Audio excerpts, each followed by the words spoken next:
Hello, everyone. This is Lakai Newman with SoDA. Thank you for joining today's call. Today's discussion will explore the challenges, pain points, and changes required as an agency's revenue grows from less than $5 million to 10 million, 20 million, and beyond. We'll talk about new areas of focus for the management team, the evolution of your operating structure, and the changing face of your workforce.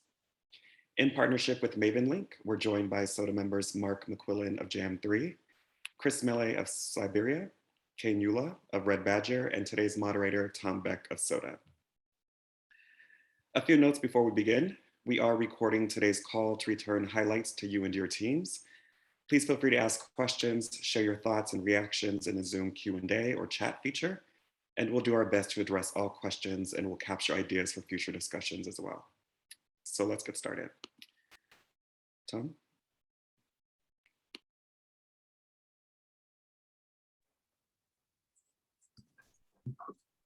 You're on mute, Tom.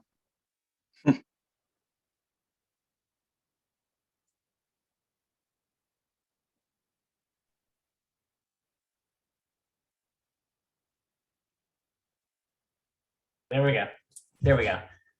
The 3 microphones set up and I didn't know which one was muted. So thank you, everyone. Welcome. Thanks, Lakai. Kane, thank you for joining us from London. Chris is, I think, calling in from the Jersey Shore you mentioned, so appreciate it. And Mark, I don't know if you're up in Toronto or out in the country, but thank you, gents, for joining us today. And we're looking forward to a great discussion. As Lakai mentioned, we're going to be focused today on growth, and in particular, the impact that rapid growth or sometimes unanticipated growth can have on moves you need to make to operations, culture, and even how you look at maintaining creative caliber and quality along the way. Each of these 3 gentlemen run very different kinds of agencies and studios and consultancies. But I think we'll have some great experience to share on this challenge. So we're gonna start out today with just and I want to have each of you guys address this, but just start with a quick backstory on your agency and then some of the growth story. You don't have to get into great detail, but let's just kind of set the context so that as we go deeper, some of the folks calling in today can have kind of a better understanding of how to place it within where your agency's been. So I'll start with you, Kane, if you can give us just a little bit of backstory on Red Badger and kind of your growth story over the years. Thanks, Tom. So I'm Kane. I'm co-founder and former CEO of Red Badger, a digital consultancy based in London.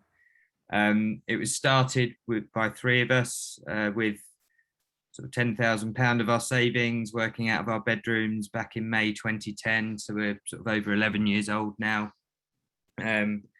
It took us about a year before we earned any revenue at all, and then we kind of had a couple of years around kind of the £800,000-900,000 a year mark, and then we brought in a non-exec at the beginning of or the end of year 2, and that really sort of ramped us. That was really the beginning of Red Badger as a serious business. So he introduced us to our first direct sort of client. We'd worked through partnerships previously, and that year, our revenues trebled. We kind of won Sky, then it was Tesco, then Fortnum & Mason. So our revenues tripled from sort of 900,000 in year 2 to about 3.3 million in year 3.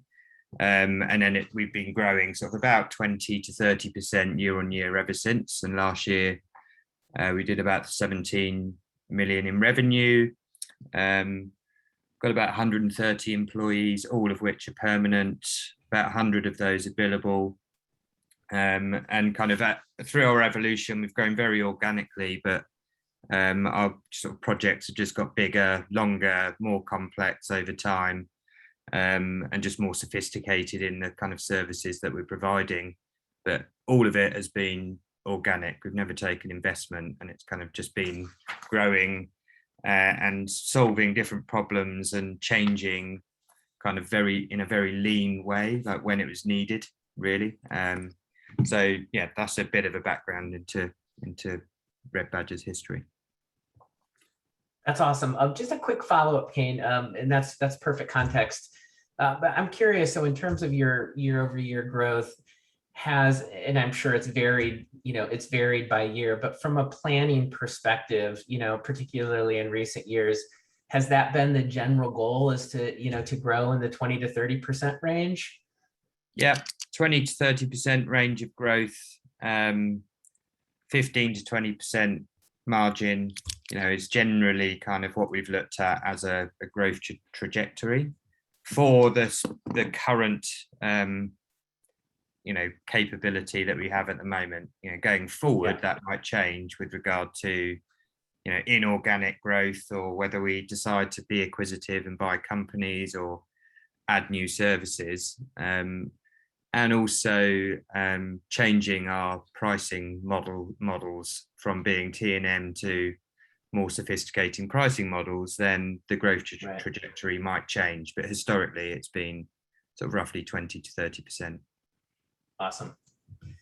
Mark, how about you? Can you give us a little bit of the backstory on Jam3 and kind of your growth story over recent years?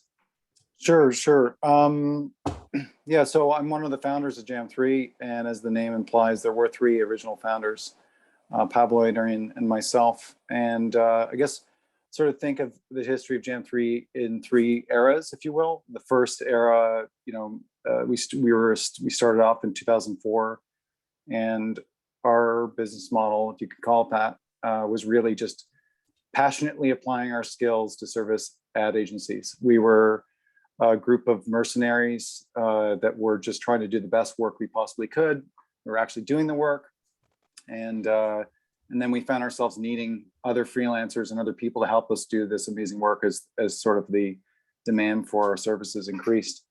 And so that lasted for about 4 or 5 years, until about 10 years ago, when I guess the second era was breaking onto the international scene and becoming more reliant on US-based business, which ultimately grew to 99% of our revenue.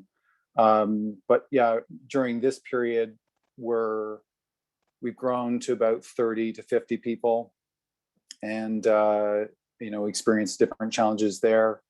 But then I guess the last period, the last 5 years, would be the third phase, and this is where we become more growth minded. All of the partners are completely removed from the day-to-day business. We're focused on what we refer to as our beach bod. We wanted to be a business that was in great shape, and give ourselves some options. And I guess we achieved our goals. Earlier this year, we announced we merged with the Media Monks, and we're setting off onto a new mission with them. But today we're 185 people, and we're operating out of 4 countries. We're on pace for over 25 million US in revenue. We're still mostly project based, and we still have managed to keep our revenue concentration with any given client below 30%. So that's the backgrounder. Yeah, no, that's awesome, Mark. And as big congrats on the merger with Media Monks this year. It's been exciting to see you guys come together, and what you'll do together in the coming years. So Chris, why don't we shift over to you? And I know you've been at several agencies with growth trajectories, so you can kind of pick and choose what you want, but it'd be good to give the audience a little bit of context on some of the places that you've been.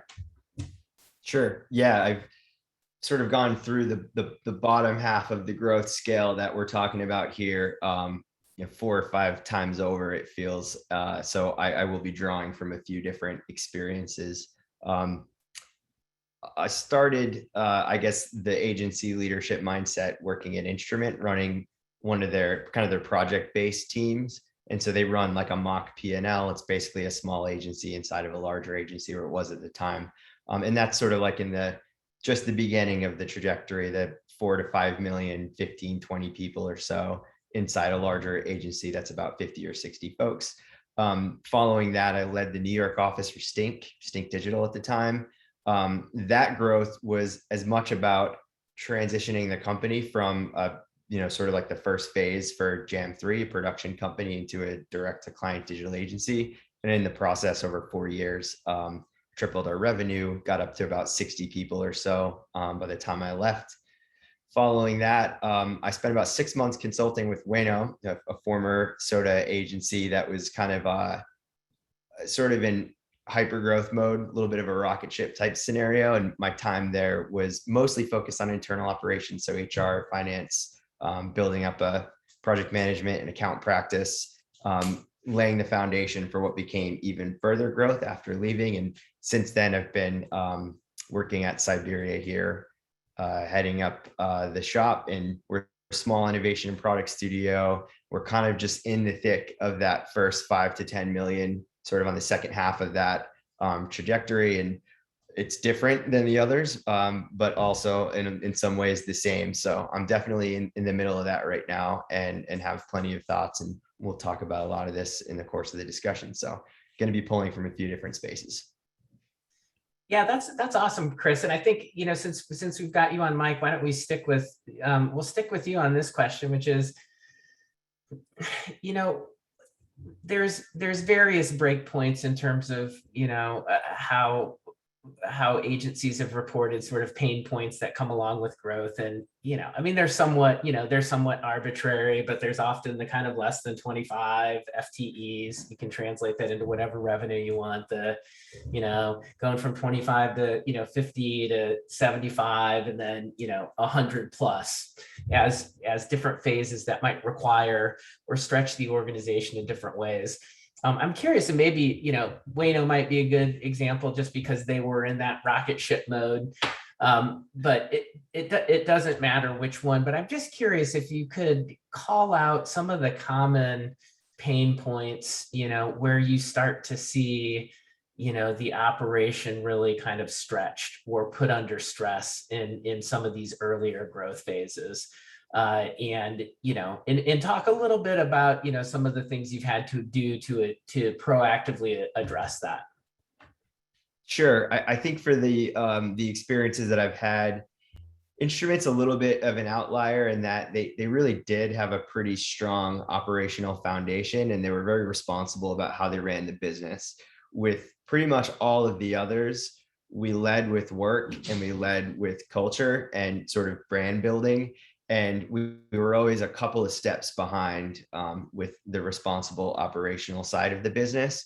And so for me, and that maybe that's just the experiences that I've had, but I think the business side has always been the most difficult, and it's continuing to learn new lessons week to week. I think there are a lot of different ways to combat this. But really strong expertise in the legal side of things, or the financial modeling and cash flow side of things, protection from slippery clients, really everything that you guys are all really sharp with. It felt like the right thing to do to let that lag behind, I guess, is the point that I'm trying to make. I think having the work there, having the momentum, having the talent who's attracted to the right types of clients and right types of projects is almost like intentionally shooting yourself in the foot just a little bit and then playing catch up. And again, I haven't gotten over that 100-person waterline, so I don't know if that changes once you get to that point, but I've always been kind of comfortable like getting out there and winging it just a little bit, like 20% winging it, and then playing a little bit of catch up. So I think that's an insight that I would gather from those places. Yeah, for sure. And I think that's, we'll hear from Kane and Mark on this too, but I know many members I've chatted with, I don't think that, I think that's a common story, and it's not a bad one, to be focused on work culture people as really like the foundation of the business. And in some ways, only when you really need to or have to start focusing on kind of other operational components or processes that are going to create, we'll say, a more stable foundation for growth. Only when you need to do you get to those. So, Kane, I'd be curious, and I'd be curious from your perspective, similar, like at maybe just a couple points in the company's history, where did you most keenly feel kind of like the stretch of growth and where it taxed the way that you operated in And then how did you, what were some of the decisions you made to sort of address that? Yeah, I think so far Red Badger's been through sort of 6 stages, I would say. So like early years when, it's very feast and famine, the founders were actually doing the delivering. We were either delivering or selling, but not both at the same time. And then sort of 25 to 40 FTEs, it was looking at really kind of building quality and processes around how we deliver so that people other than founders could deliver it to the same level of quality. And then 40 FTEs was sort of our first management team, which was bringing in kind of discipline heads at that point. So CTO, Chief Design Officer, Chief Experience Officer. And then I think really the big changes have been since then. So between about 50 and 70 FTEs, it was cultural. So we started seeing behavior that we didn't recognize as those that we recognized as our own values. And we'd never had to write that down before because it was learned through osmosis, because everyone had, FaceTime with the founders every single day and learned it just from us, just organically. But so we had to, once we got to the size where that was no longer possible, we had to really start to write it down and build a bottom-up culture, work with our employees to understand what our values are, our mission, purpose, and then kind of really embedding that stuff into everything we do, from recruitment to induction to performance review, etc. That was a really big change. That took about 2 years to kind of really embed that stuff. But then that kind of really started to improve growth, both from a recruitment perspective, but also a retention perspective. Once we'd sorted that, we did go through a little bit of a period where we almost had a net zero growth because people were leaving as soon as, as quickly as we could hire. And then since, the last 2 big things we've done is moved to a much more mature, devolved model, where we've brought in restructured leadership entirely. We've created 3 separate P&Ls. Each of those P&Ls have their own MD and their leadership team of each cell. So that was huge, and that is still in place. And then, into the most recent changes to the executive, the founders themselves. So, we found at 130 people, the overhead of Dave and I, who are effectively co-CEOs, just agreeing and aligning was too much, and the decision making was too slow. So this year, at the end of February, I took a step back. I resigned as CEO, went down to 3 days a week, and I'm now a board member, and Dave has taken over as CEO.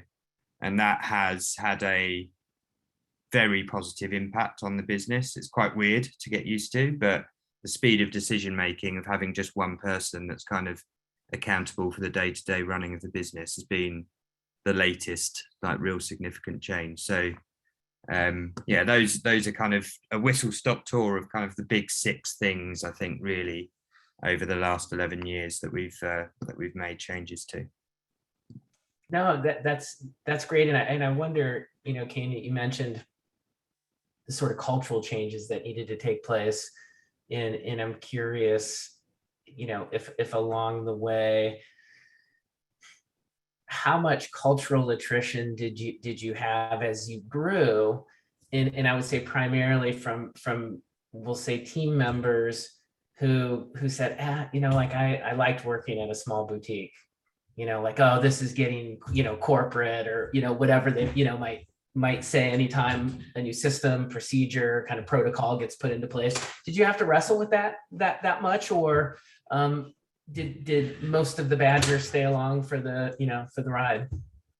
We were definitely prepared for some attrition, for multiple reasons, actually. So it was kind of, as we grew, the work we got became more complex, and so we were more partners with our clients in a more consulting perspective, and so the autonomy you have over how you build things naturally sort of is removed. You do your best, but you don't have the same autonomy when you're working with smaller companies. So people left to go and work for smaller businesses or product companies, but definitely culturally as well.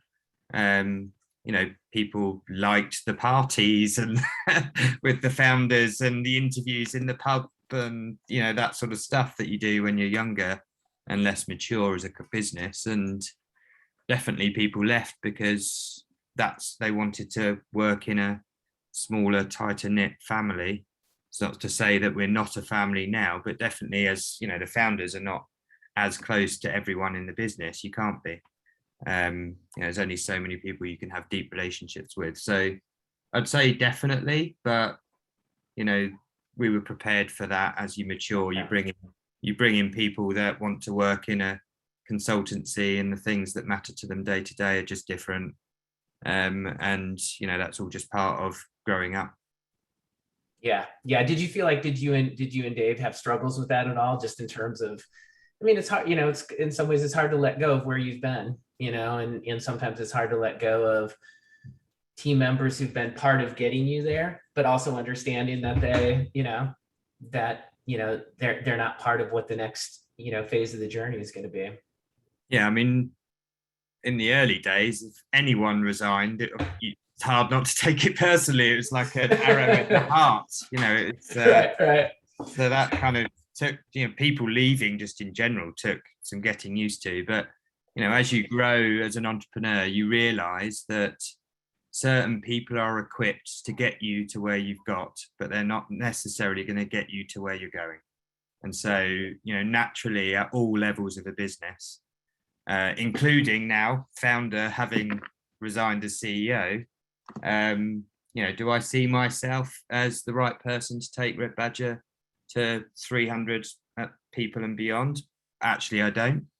And so that those types of changes at all levels of the business are natural in a changing business that's growing. You need different people with different levels of experience in different aspects of the growth trajectory of a business for it to be successful.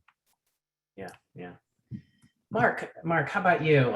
I'd love to hear, through some of your, the last two phases of growth in particular, what were some of the, we'll say, operational or cultural challenges that really arose as you grow, as you grew from, as you said, kind of mercenaries just focused on doing really, really great work to, and now you're running an operation across 4 different countries with lots of people. Where did you guys feel some of the pain most of just growth, and how did you address it? Yeah, I guess, I'll start by just saying it was a partnership. So that made sort of our leadership level executives sort of right on the same page at the very beginning. I can't understate that. I know I've spoken to a lot of SoDA operators who are sole owners or haven't solved their leadership factor. And we had, I just wanted to preempt and add that to the background, make sure that people understood when we added more partners as we grew. And this is sort of my first point. We added more partners as we grew, so we got to 50 and beyond. Today, Jan 3 would be going on its 7th partner. And that was an important aspect of sort of creating stability at the top of the organization.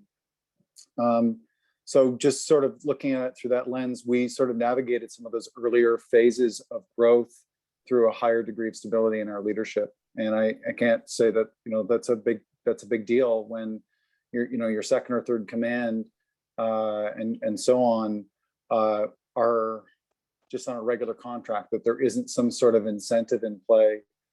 So getting interesting around retention of executive leadership and how you go about doing that, I think will help you navigate many different phases. It sort of crosses, the north of 40, I'd say, barrier where you're going to start to bring in some of the people Kane was talking about. And they could be filling key spots, blind spots, I guess, in your established leadership or ownership team. So and how you go doing about that, that's probably a separate session altogether. I know it has been at previous GMMs, but we explored all those things and we ultimately used phantom equity as our vehicle. So we can talk about that some other time. What else did we enjoy and sort of become vulnerable as we grew? I think, and Kane's already touched upon this, but I can't say this big enough or not. I can't say how big of a role this played. Reestablishing our mission, vision, and values back in 2018 was huge. We had to dismiss a few people, but then we took the entire company down to Miami and had a great weekend together. Culturally, it was awesome. We only did about an hour of work at the outset. Everybody got to their hotel rooms, and then they filed down, given a moment to settle into the auditorium. And we gave our presentation about what our mission, vision, and values were. And it's huge. Like, I know at the beginning, you sort of have that alignment, and it's clear because, everybody does have access to leaders, but you get to a certain size in your organization where people aren't going to be running into partners or people who are absolutely fluent on the values of the organization. And having these written down and woven into all the aspects. Again, Kane taught, this isn't a eureka moment. Like around talent acquisition and performance management is critical because that's how you scale. That's how you grow. That's how your vision is able to lead without you present physically. And that's literally the definition of scaling, right? You have to be able to grow this without you, and this is how you do it. You make it part of how you approach talent acquisition primarily. That's how we did it anyway. That was our first major investment and overhaul, was when we were at the 50 to 60 person level, and we brought in our first full-time HR person.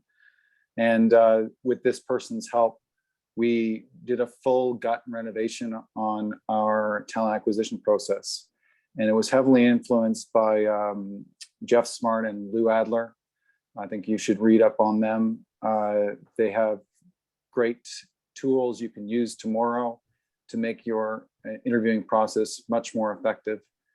And this way you can be more scientific, and you can make sure you have a vehicle to deliver your values and mission and your communication. And these scripts will be written down, and your process will become repeatable, again, scalable. So that was a big part of it. I guess one of the other, aside from doing ISO and getting some other sort of like large organization things that our clients demanded of us, I'd say that,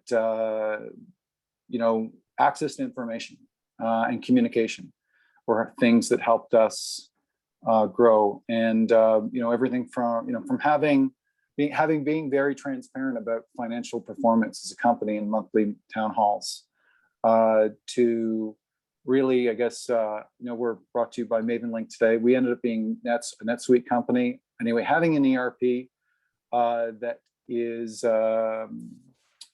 was a thing that enabled us to grow, to double. Why? Because there's a lot of, you're using a lot of tools today. And there's a lot of information in those tools, and how you liberate that information to people in a way that's secure, that isn't creating leakage, that doesn't give you concern that somebody's running away with your customers or your financial data. These ERP systems will enable you to, they should enable you to feel comfortable sharing information so that people can do their jobs, so that they can really own a piece of the business. So they can quietly reflect on stuff and not protect, that you're not the gatekeeper of all information, right? You have to let this information go out into your organization and let, the smarter people than you use it to great effect. So implementing an ERP was a super painful super painful process to implement. It took us 6 months to do it. Thankfully, through the merger, we don't need to do it again. They'll be coming to us. And we've got, now we've got some resident experts in our operations team that are going to be very important people in the larger entity. So that's exciting for them. I think those are some of the bigger, broader strokes. I think one other small point would be about having a deep bench. I think that trying to figure out, as you measure, and you're going to be measuring lots of things as you grow, one of those things that you measure, your biggest cost, is people. And there's a lot. Google some more. I'll just put it this: Google some more about the topic of freelance versus full-time cost. It's not a direct dollar-to-dollar comparison. There's great articles and blog posts written about this topic, but the long and the short of it is you could rely on freelance more if it doesn't create risk for your organization or it's not contractually offside with your clients. And it will help you scale. And it's also a way to shortcut your talent acquisition, because you're going to get to try before you buy lots of different people. Yeah, for sure. And interestingly, and I'll share this. I'll share this at the end when we close down. But MavenLink has done some interesting research on this specific topic recently. Freelance, gig economy, kind of more fluidity in the workforce, with some interesting data to help you kind of think about what mix of your staff that might be, how it might make sense, what to think about when planning for it. So we tried to keep that ratio of full-time to freelance spend to roughly less than 20%. So we were that was our high water mark. When it was getting more than 20%, it was actually having a negative impact on our business. But if it was in the 10 to 15% range, it was actually healthy, very healthy for us. Awesome.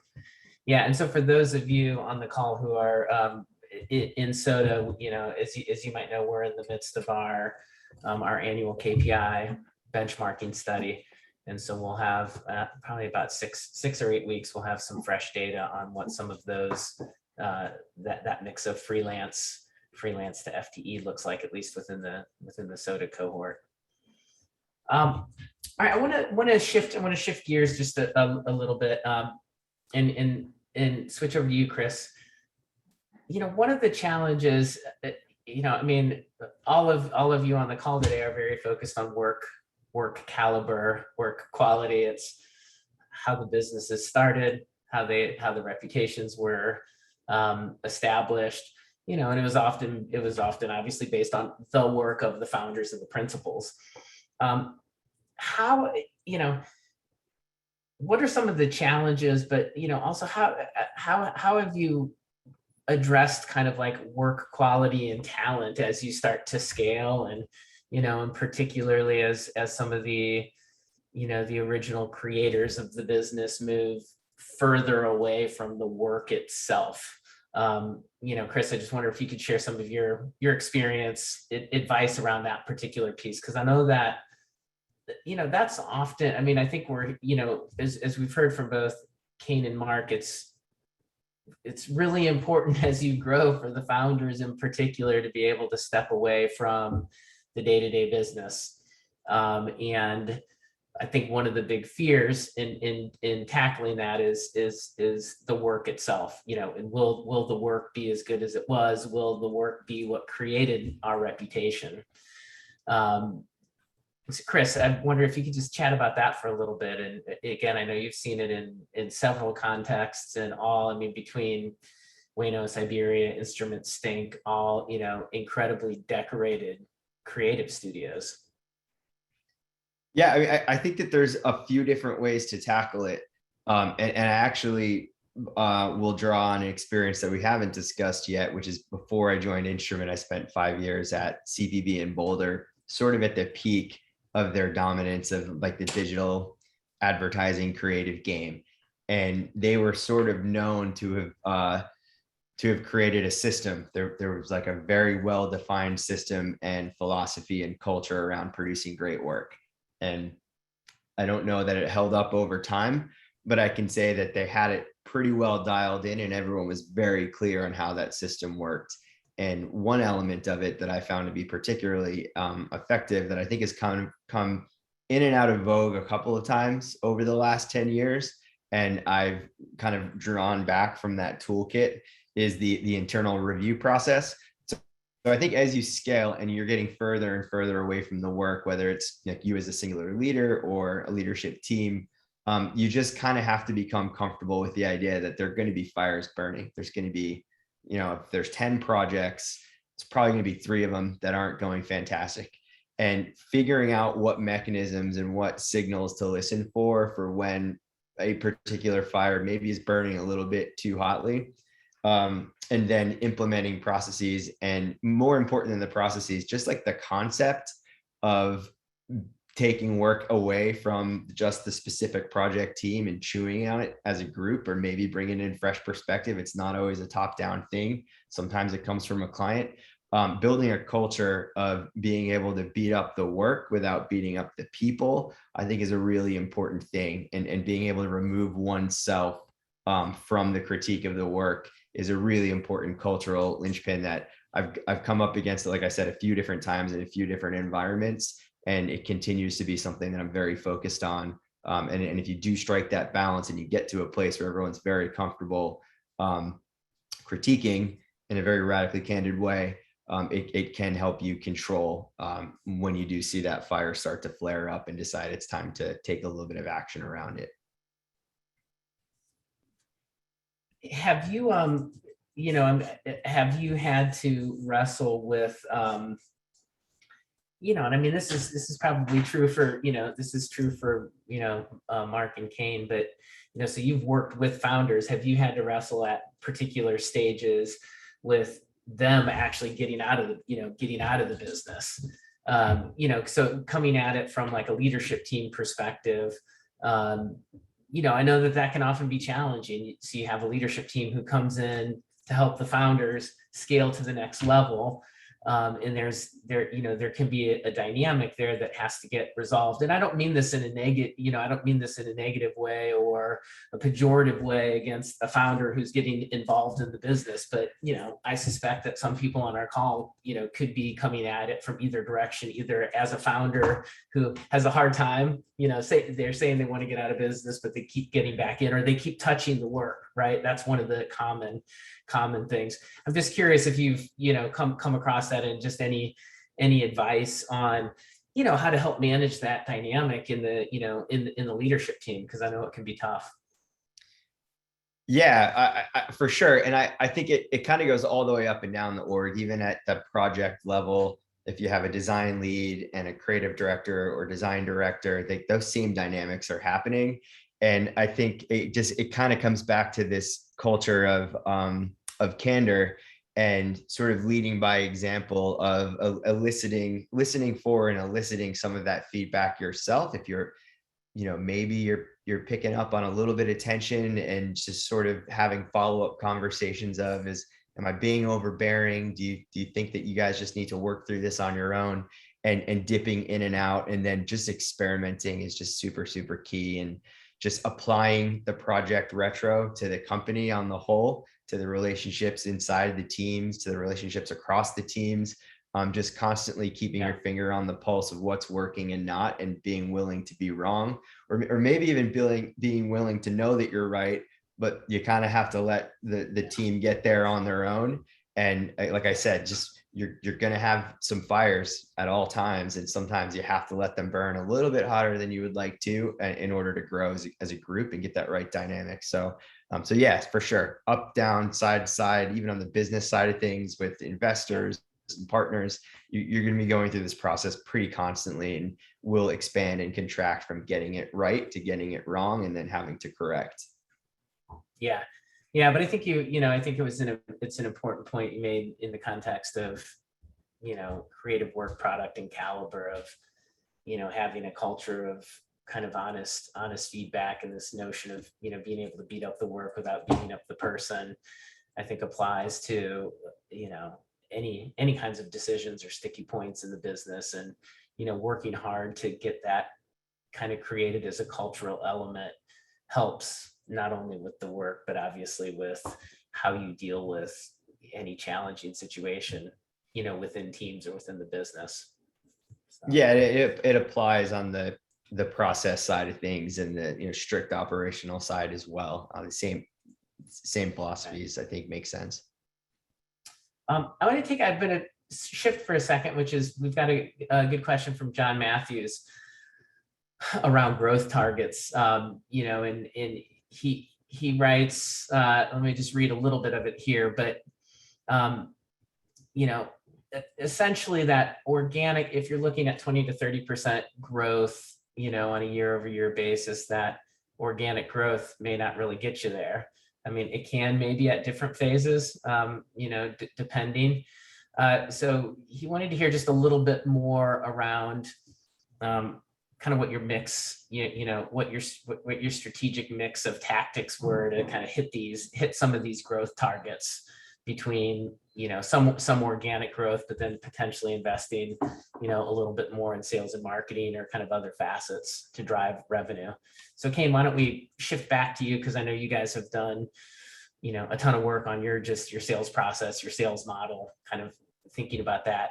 How have you, as you've, you know, maintained 20 to 30% pretty consistently, you know, what does that mix look like for you guys in terms of organic versus other things that you need to do to really drive growth? So the way I see organic is invested by investment from your own, you know, balance sheet. Inorganic is taking outside investment. So we have achieved 20 to 30% growth without ever taking outside investment. So with that context, everything we've done in IC is organic. However, we have in our trajectory of growth kind of done lots of things around you know, being externally focused, looking at the market, what are the patterns of behavior in the market, what are people starting to buy, and thus anticipating where the opportunity might be in a few years' time. And that has then led us to then building new value propositions that we didn't have before. But we haven't needed inorganic investment to be able to add those new value propositions, if you like. So we've kind of just built them internally ourselves. We've definitely bulked out sales and marketing. So even recently, we've got a brand new sort of sales and marketing team that now work under Dave, and they're fantastic, much more senior than we've had in the past. You know, kind of really smart people in the room that are better at doing it than you are yourselves. If you know, you want to hire people that are better than you at doing these things than you are. And so lots of investment in internal recruitment, lots of investment in sales and marketing, investment in new value propositions. And more recently, we're kind of evolving our pricing model from being a simple time and materials based to more value-based pricing. So, you know, margins as a result can increase, and then that gives you better balance sheet to then reinvest elsewhere. So that though, for me, is still just organic. It's just maturing a business model that already exists.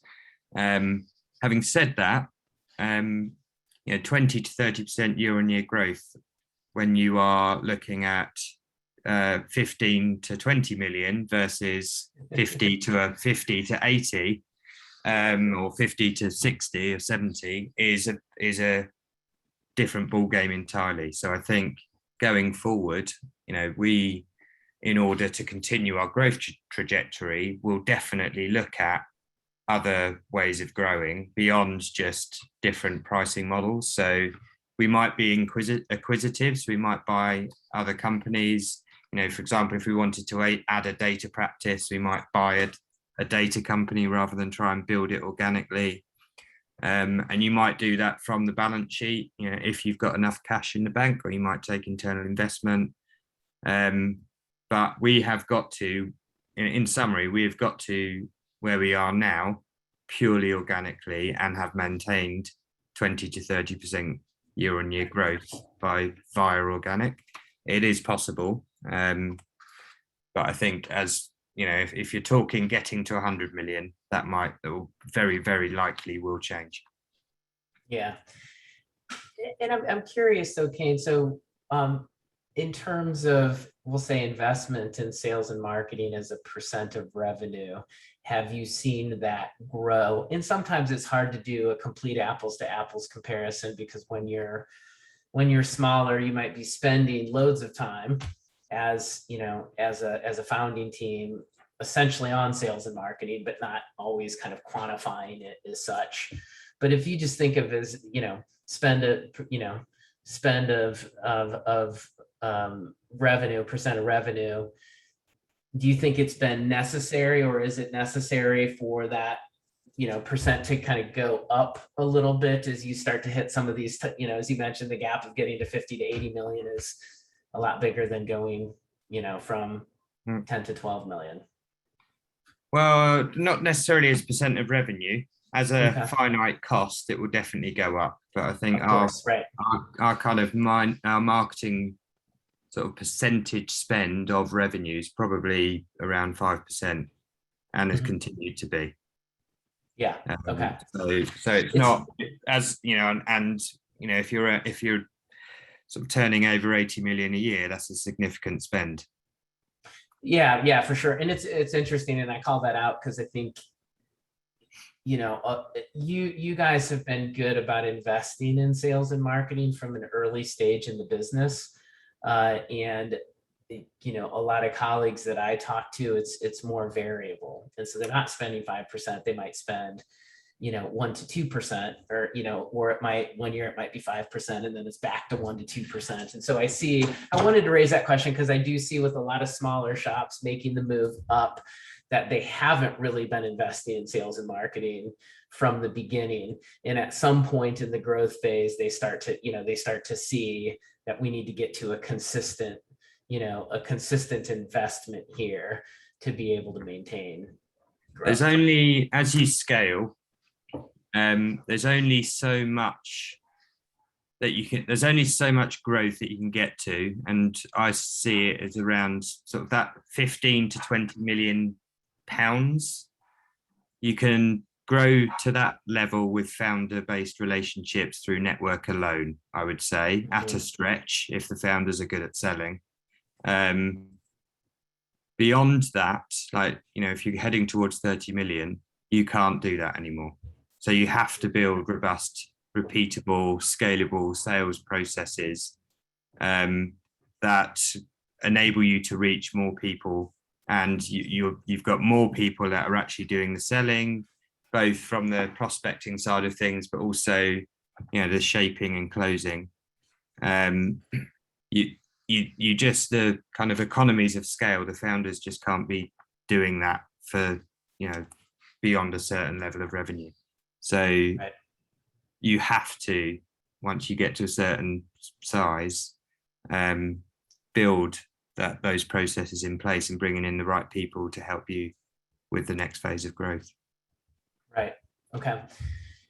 Mark, if you could add on to that a little bit, I'm just curious how your sales and marketing approach has had to evolve, as you guys, it sounds like particularly in phase 3, that there was a more deliberate focus on growth and, in a particular, growth target.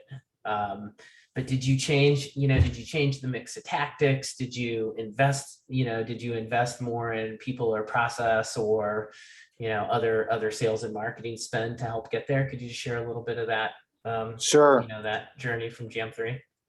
Yeah, and I'll have to acknowledge Jake Neske is on the call. Jacob is his name, is in the channel there. Hi, Jake. Hey, Jake. Jake was an immense partner for us, and a big part of our ability to reach the U.S. market. And so having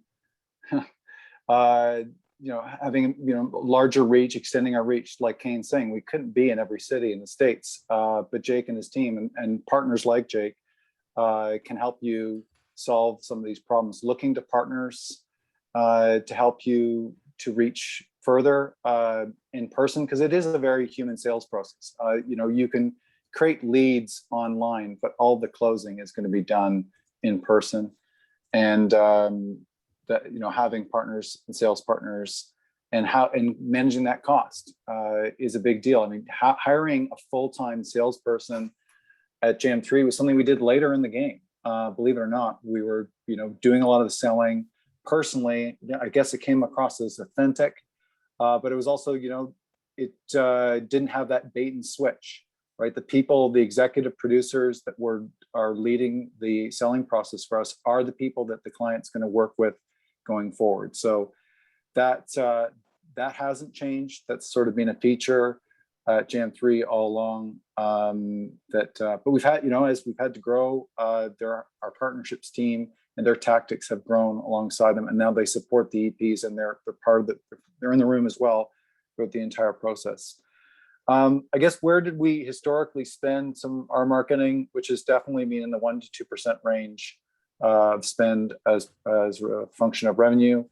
When you look at who's visiting your website, it's your clients and your future employees. I mean, people coming to your website, most of that traffic is talent. So really being more aware about who it was. I mean, I think we felt like, we dreamed who was visiting our website as something else. And I think I remember there being sort of a raw awakening during the last phase, when we did a redesign of our site, that the analytics, which we had been ignoring, told us a different story about who was actually coming to the site, why they were coming to the site. So paying attention to that, you have to have lots to talk about.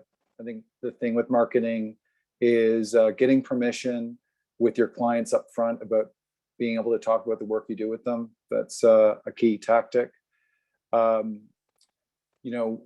you can talk about work all day long, having events, photographs, other types of media that you can put on your channels is a key part of showing your company is alive. It's, there's things happening. You're real people. These are real smiles. You can't Photoshop, or be not very cost effective to do so.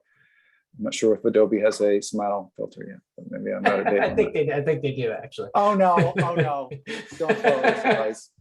We're gonna go comb the Jam3 side after this, just to see for the authentic smile filter. Yeah.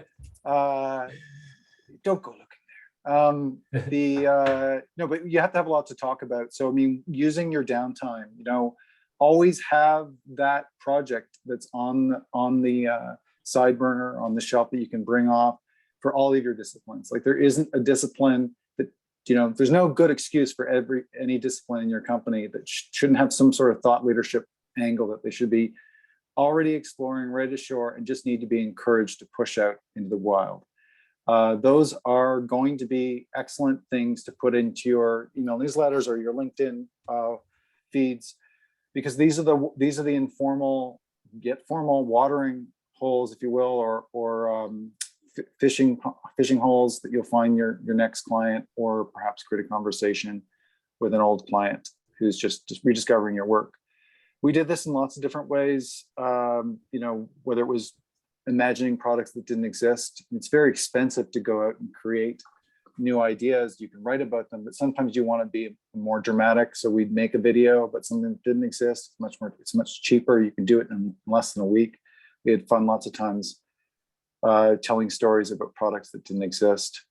We're a development heavy company as well. We did use a lot of open source and contributions to the open source community to create sort of a presence online. Technically speaking, people could see we were contributors.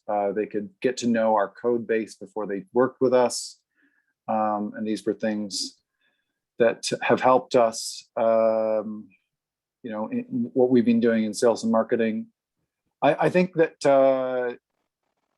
that one of the things that we're dealing with now in the last year or so is just time to close.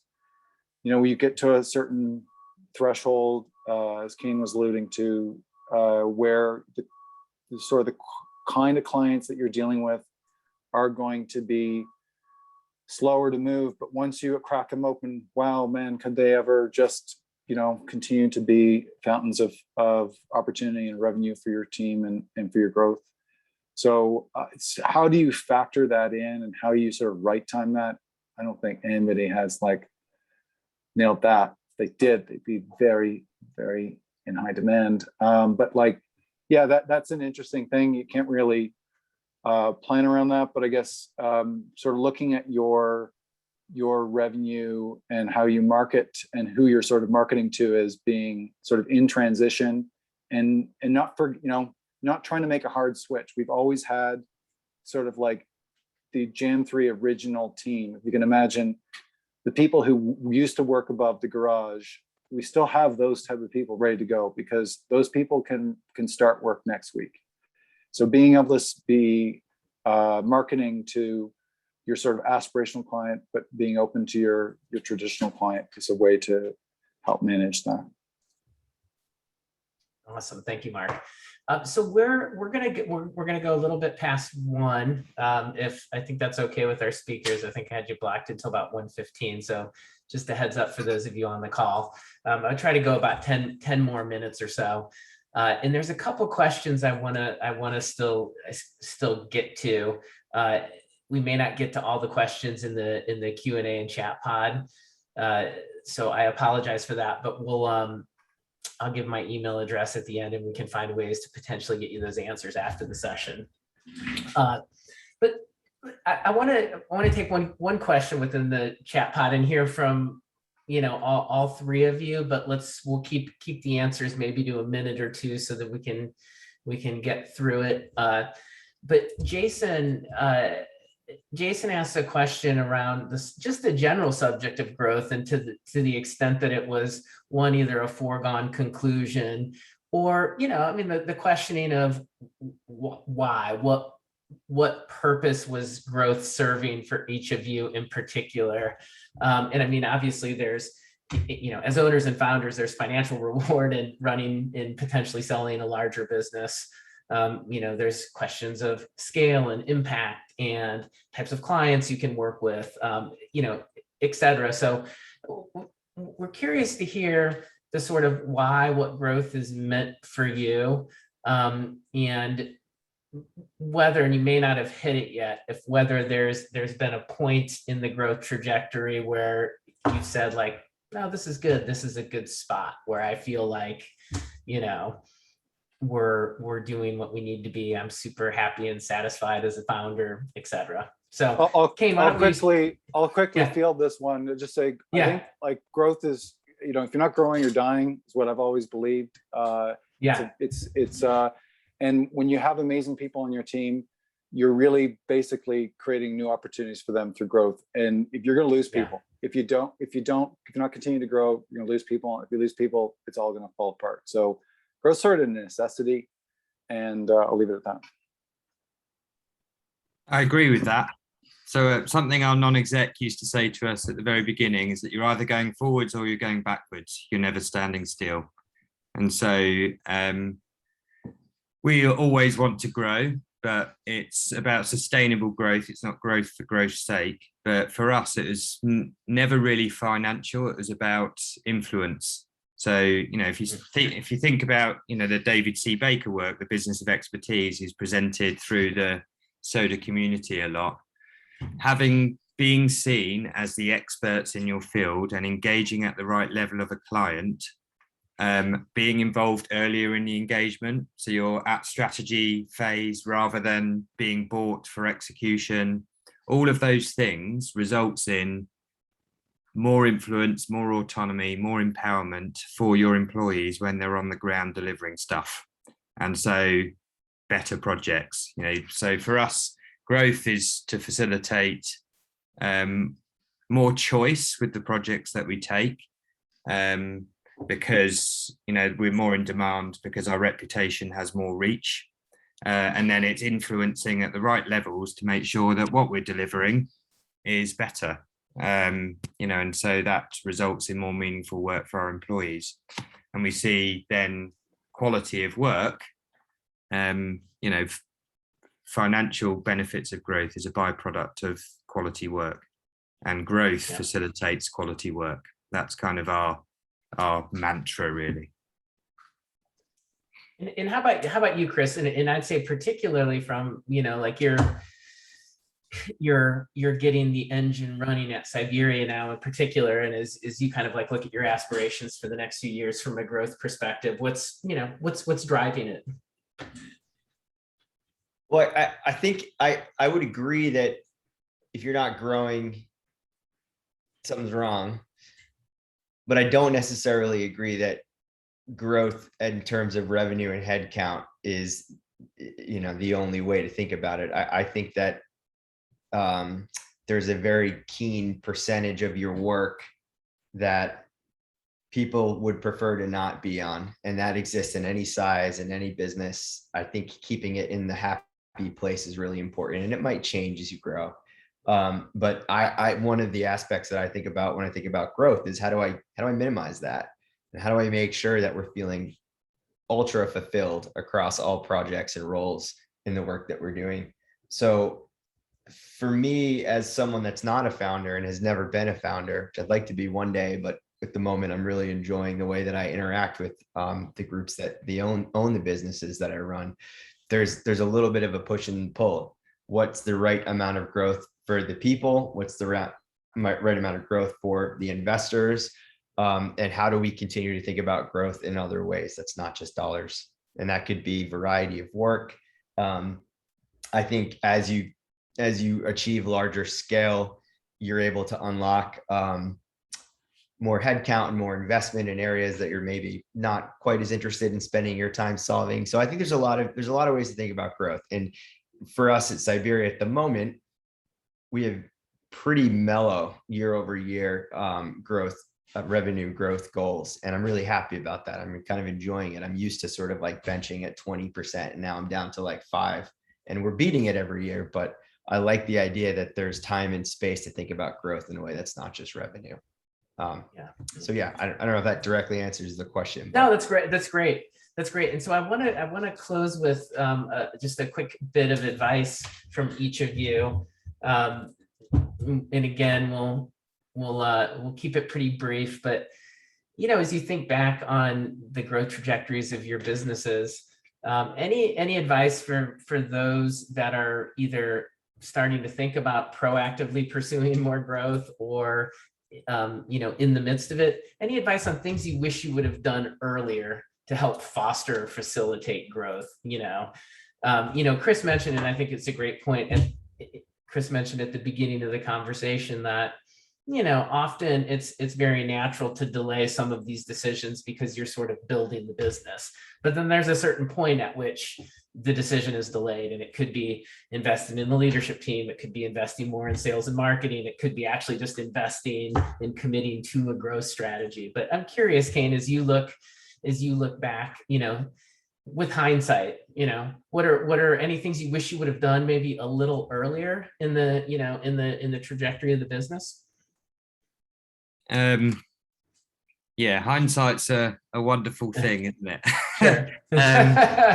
But if I were to pick one thing, it would definitely be around sales. More robust processes, more people focused on outbound sales much earlier. I'd say for far too long, we had far too few people doing any selling, and actually culturally, commercial behavior wasn't really part of our fabric. And, I'd go as far to say that sales and marketing was almost a dirty phrase to lots of people in our business, because, they were very, very, very focused on delivery, and just thought sales and marketing was somehow disingenuous or whatever, and didn't really see how it could really serve them and make projects better. So, once you've gone a long way of not really having commercial behavior as part of your fabric, as part of your culture, it's quite hard to change. And Red Badger over the last few years have been on that path, but I would have started it a lot earlier. Yeah, that's perfect. Chris, how about you? And you obviously have various examples to pull from, but is there anything that jumps out in the businesses that you've worked with where you feel like, we should have been tackling this earlier? It's a little bit of a macro answer, but I think as you grow, you will absolutely outpace process, culture, people. Just trying to identify that and act on it as quickly as possible is probably the main thing that I always regret looking back and saying 4 months ago, I knew that this wasn't going to work, or we had to do something different. So just trying to be real with yourself and be bold and swift, I think, is really important. Yeah. How about you, Mark, at Jam 3? Anything you look back on and say, well, I wish we would have started this? It's embedded in how you work now today, but wish you would have started it earlier. Yeah, I think, riffing off what Chris just said about just having the fortitude to make those bold decisions, like when getting people off the bus that don't belong there, to actually just going and doing that, like that's really leading with your values. You can feel really you've got a clean sheet there, clear conscience as well when you make decisions that are value based. So again, if to do this all over again, I would have had sort of our Miami moment much earlier. That's what I regret. I regret not us not formalizing and touching, updating our mission, vision, and values every 3 years, at least, the very least. We'd let it sort of become an oral tradition for too long. And sort of getting around to doing that is super important. Awesome. Well, hang on, guys. I want to thank you in just a second, but for the group, I just want to share quickly. I mentioned this at the beginning. So MavenLink has done some interesting research on freelancers, kind of the gig economy, how to think about that in your business planning perspective. You may have to navigate to this link, or I can send this link or presentation to anyone on the call today. But if you want to access that research, you can do it there. And I want to thank MavenLink again for helping to make this happen. It's a 4-part series actually that we're doing. So we've got another session in September, October, and November. The session in September will be focused on the way that many of our agencies, particularly within the SoDA community, have evolved from kind of niche digital businesses to really essential providers driving the business of their clients, and how they're navigating the competitive landscape. So we'll talk to colleagues from Lane Terralever, Noise Digital, and Zemoga, all with very, very different stories and very different perspectives on how they have navigated the competitive landscape and become really, really indispensable to their clients. And so with that, I want to just say thanks, gents, Kane, Chris, Mark. This is a really, really great discussion. I jotted lots of great notes myself, and really appreciate the advice, the perspective, and also just the candor around how you guys have tackled growth within your businesses. So thank you guys very much, and thank you all for taking time to join us for the discussion today. We'll make the recording available within the next day or so. And for those of you on the call, if you're not in SoDA, if you have follow-up questions, you can feel free to email me directly. It's Tom Beck, tom.beck @sodaspeaks.com. So if we didn't get to a question you had, I can try to get it to you after the fact. So thanks again, gentlemen. Awesome to see you guys, and everyone have a great morning, afternoon, evening, wherever you're calling in from. Thanks for having us. It was great, Tom.